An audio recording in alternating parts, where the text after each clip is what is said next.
इस वीडियो को देखिए दोस्तों, ये कोई रामलीला मैदान या इंडिया गेट नहीं है। ये लिटरली एक एयरपोर्ट है जिसकी टर्मिनल बिल्डिंग के अंदर लोग प्रोटेस्ट मार्च निकाल रहे हैं।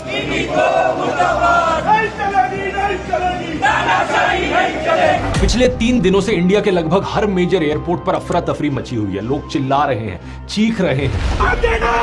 3 बजे से जवाब पूछ रहे थे तो। हालत बहुत बुरी है और इसके पीछे इकलौता कारण है एक कंपनी, इंडिगो, जो कि देश की सबसे बड़ी एयरलाइंस है। पिछले 3 दिनों में इंडिगो एयरलाइंस की लगभग 1450 फ्लाइट्स कैंसिल हुई हैं और कई हजारों फ्लाइट्स डिले हुई। इसकी वजह से लाखों पैसेंजर्स देश भर में एयरपोर्ट पर फंसे रहे। कई यात्रियों को पूरी रात एयरपोर्ट पर गुजारनी पड़ी। जवाब में एयरलाइन एक के बाद एक बहाने देती रही और ढंग से कोई इंफॉर्मेशन कम्युनिकेट नहीं की। सवाल यह है कि देश की सबसे बड़ी एयरलाइंस इस तरीके से अचानक से कैसे कोलैप्स हो गई। इसके पीछे कारण है इंडिगो की मिसमैनेजमेंट और शायद से सरकार को ब्लैकमेल करने की कोशिश। कुछ समय पहले की बात है दोस्तों, डीजीसीए ने नए flight duty time limitation rules बनाए जिससे पायलट्स और क्रू को प्रॉपर रेस्ट मिल सके और पैसेंजर्स की सेफ्टी बेटर हो सके। इन नए रूल्स के अनुसार पायलट्स और क्रू के लिए वीकली रेस्ट पीरियड 36 घंटे से बढ़ाकर 48 घंटे कर दिया गया और डेली वर्किंग आवर्स 8 घंटे किए गए। इसके अलावा नाइट लैंडिंग्स को 6 से घटाकर 2 कर दिया गया। इन रूल्स का मतलब है कि अब सेम नंबर ऑफ फ्लाइट्स को ऑपरेट करने के लिए एयरलाइंस को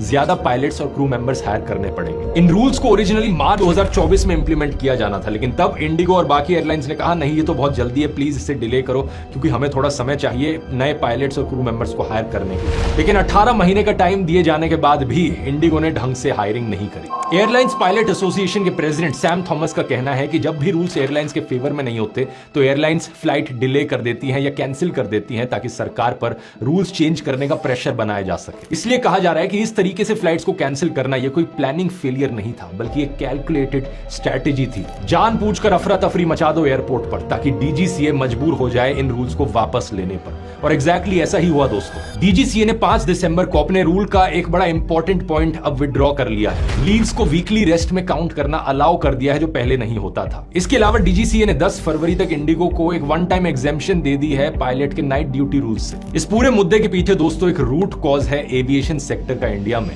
एक मोनोपोली या डुओपोली बन जाना। आज के दिन इंडियन एविएशन के मार्केट में इंडिगो का मार्केट शेयर 65% पर है और एयर इंडिया का 30%। इन दोनों के अलावा लगभग सारी एयरलाइंस खत्म हो चुकी हैं। तो आज के दिन अगर एक पैसेंजर खड़ा होकर बोले कि मैं इंडिगो को बॉयकॉट करना चाहता हूं, ये लिटरली पॉसिबल ही नहीं होगा। ये बड़े अफसोस की बात है दोस्तों, क्योंकि आज से 20 साल पहले ढेर सारे ऑप्शंस हुआ करते थे। Go Air, air Asia, jet airway, spice jet, Kingfisher airlines, एक समय पर इतनी सारी एयरलाइंस होती थी, कंज्यूमर्स के पास चॉइस थी। लेकिन इस मौजूदा सरकार की पॉलिसीज की वजह से देश का ऑलमोस्ट हर एक सेक्टर मोनोपोली या डुओपोली की तरफ बढ़ता जा रहा है और ये कंज्यूमर्स के लिए बिल्कुल भी अच्छी खबर नहीं है।